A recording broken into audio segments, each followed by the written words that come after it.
Let's look at some of the rarest breeds of livestock that can turn the highest profit for you. If you're going to raise something, might as well raise something with high profit margins, yeah? Like always, we'll be starting with the smallest animals on the plot and moving our way up to the biggest producers. And don't think we'll just be focusing on your standard cows and chickens. Oh no. We're going to throw in a few exotics. Let's get cracking and have a walk around the rarest breeds of animals that can turn the highest profit for you. Starting with the rabbits, there is no finer fur than that of the Blanc de Hauteux and the silver fox rabbits. We like these breeds because they're not just good for their fine fur, but also as fantastic meat rabbits, and their extreme rarity and very unique look makes them showroom quality animals, and therefore in high demand for collectors and hobby farms. If you really want to stretch their profitability, rabbit manure is highly sought after because it falls under cold manure, meaning that it can be added to the field and into garden beds as is, without getting so hot during decomposition that it burns the plants. But honestly, your sales in live specimens and fur is going to be what makes them worth it. The top 2 chicken breeds have to share the podium.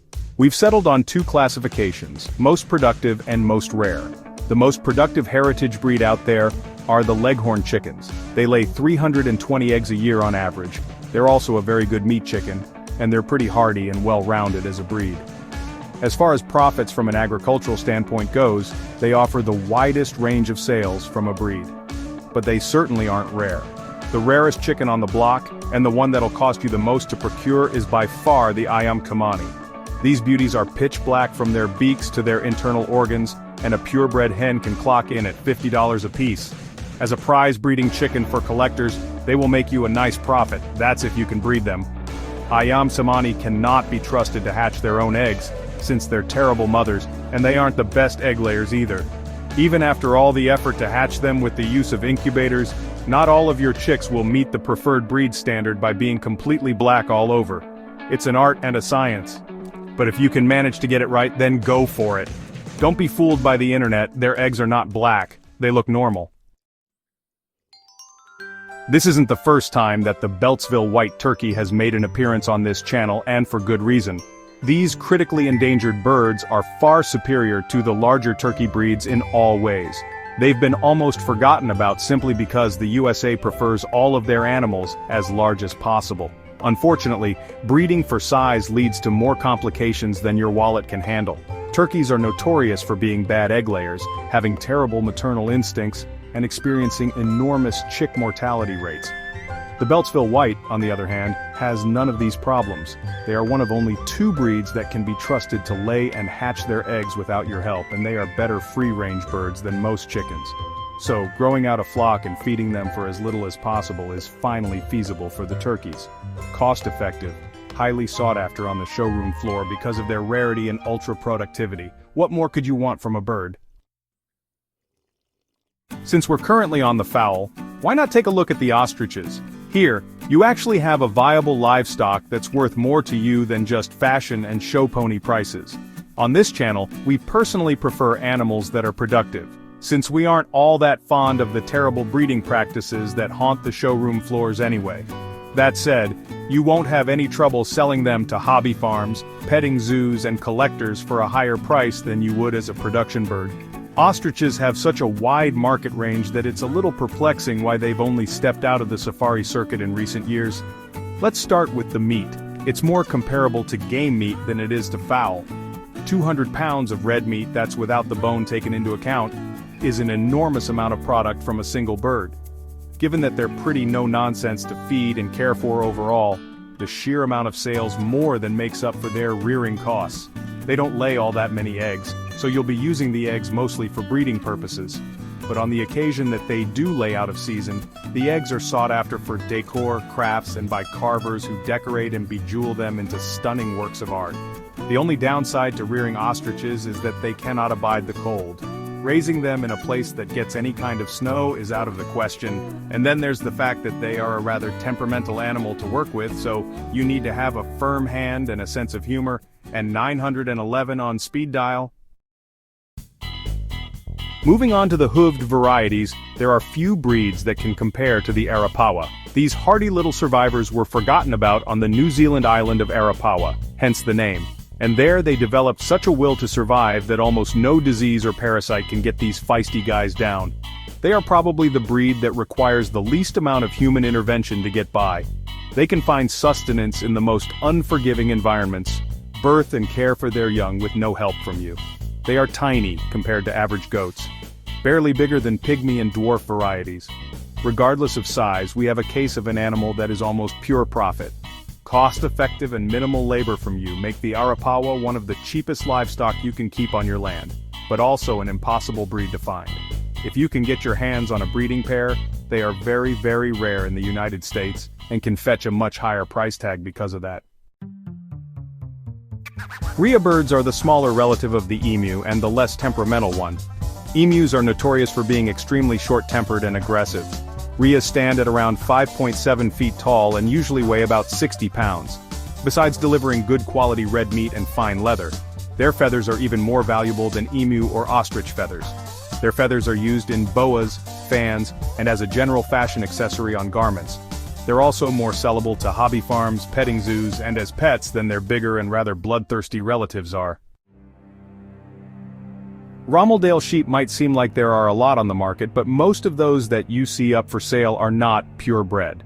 And for the Ramaldale to be as productive as they should be, a good breeding line is of the utmost importance. If that's the case, well, there aren't a lot of them out there, and yes, they can go for a pretty penny. But it's totally worth the price, let's tell you that. Their fleece is consistently of a high quality, selling for even more than you'd expect because of their wide range of colors and the fact that it's extremely easy to dye. Besides a good quality fleece, there's an equally high mutton value from them too. The best thing about the Ramaldale is that you don't need a large number of them to get you started.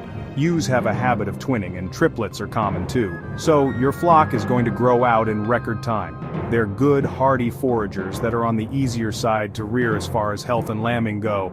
Honestly, we can't fathom why this breed is so rare to come by. You can't get any better than the ultra-versatile Ramaldales. Most of you might not consider horses as a livestock animal anymore.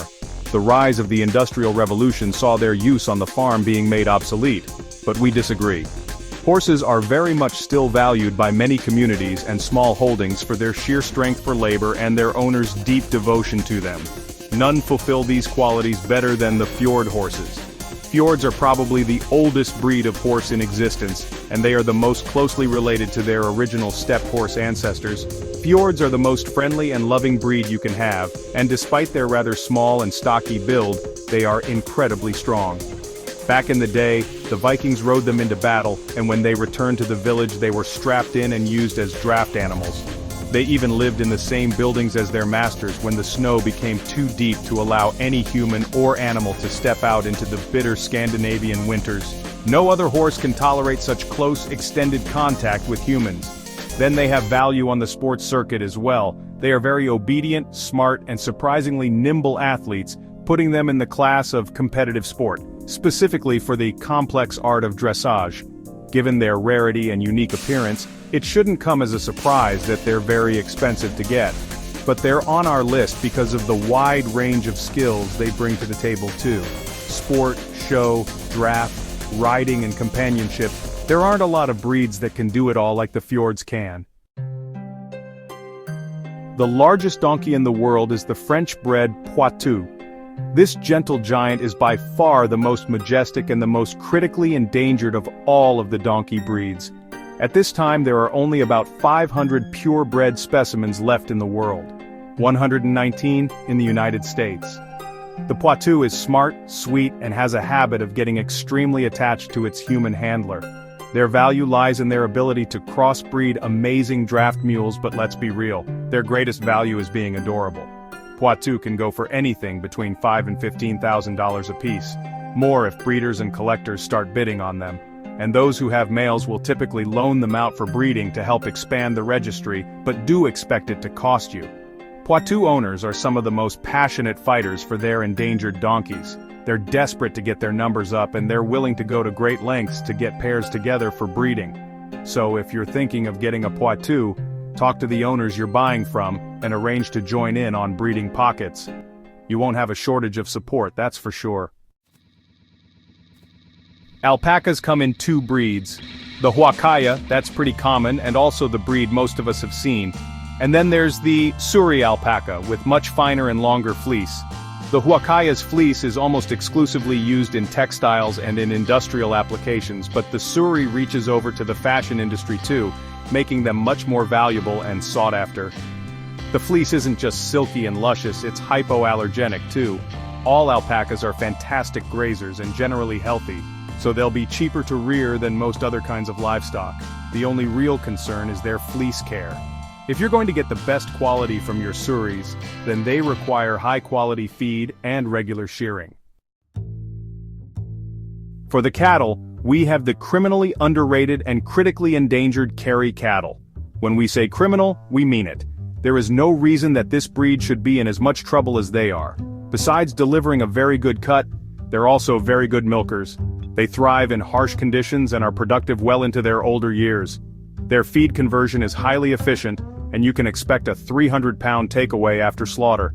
And for a cattle breed that gives off 8,000 pounds of milk per lactation period, you'd expect them to be extremely lean. But on the contrary, they have great fat distribution, resulting in a finely marbled and tender cut. Usually Dexter cattle are the preferred breed for small-scale farming and homesteads because they're more compact and therefore manageable.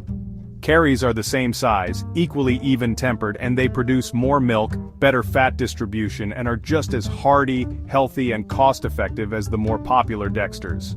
We say the Kerry cattle have no business being on the endangered list, not with all they have to offer. As is with the Dexters, you won't have trouble finding buyers who need something a little more compact for their smaller acreages. Are you ready for the big guns on the ranch? Meet the Beefalo, the cattle and buffalo hybrid. Whether you rear them on the feedlot or on pasture, you can still expect 1,000 pounds on the hook at the end of the day. Beefalo are terribly underrated as a production animal. They retain their health, easy birthing, good mothering instincts, and ability to forage on almost anything from the 40% of their genetics that stem from the buffalo, while the other 60% that stems from their cattle ancestors give them an easier temperament and even a little extra milk. For now, the Beefalos haven't stepped their hooves out of the niche market and into the commercial space, but we're sure it won't be long before they do. There's just so much that they have to offer to the beef market that we cannot see them hanging around in the background for much longer. Elk aren't exactly populous in the northern hemisphere already, and hunting them is restricted somewhat because of those lower numbers.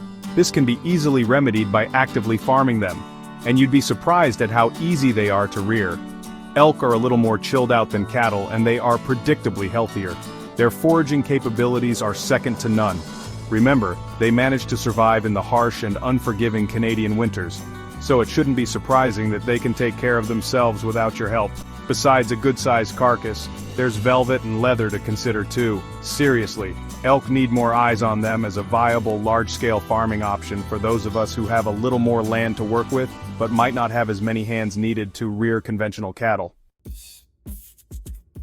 We couldn't have this list without mentioning the mighty bison. They come with the same expectations as you would for the beefalo and the elk, but not even they can compare to the bison's ability to thrive during even the leanest seasons. Their feed efficiency is nothing short of outstanding. Bison farming is done here and there, though most people don't quite have the firm hand needed to raise these volatile creatures. But none is bigger or rarer than the colossal buffalo. We'll be focusing on the American buffalo, though there are two other varieties. The Asian water buffalo and the African Cape buffalo are not nearly as rare as the American buffalo, and that's greatly thanks to humans nearly hunting them to extinction. The very few of them that remained were fiercely protected to allow them to recover naturally, and lately there's been a more active push to get them into the livestock sphere to raise them for meat. This line of thinking might sound outrageous to us, but it actually makes a great deal of sense, and it's the best way to get their numbers up. You see, if humans can eat it and profit from it, you can bet your top dollar that they're going to encourage them to mate and multiply like no other movement can. The US government is very supportive of anyone willing to allow them on their land, and between them and a few hard-working conservation organizations, they'll even supply you with funding to cover some of the fencing and equipment needed to start the operation. Get your foot in the door now, while this movement still comes with government funding. Once the numbers get up to a production point again, it's going to change the meat market forever. So what do you think? Is there an animal on our list that you'd like to try to raise on your land? Or even better, have you got any experience with any of them?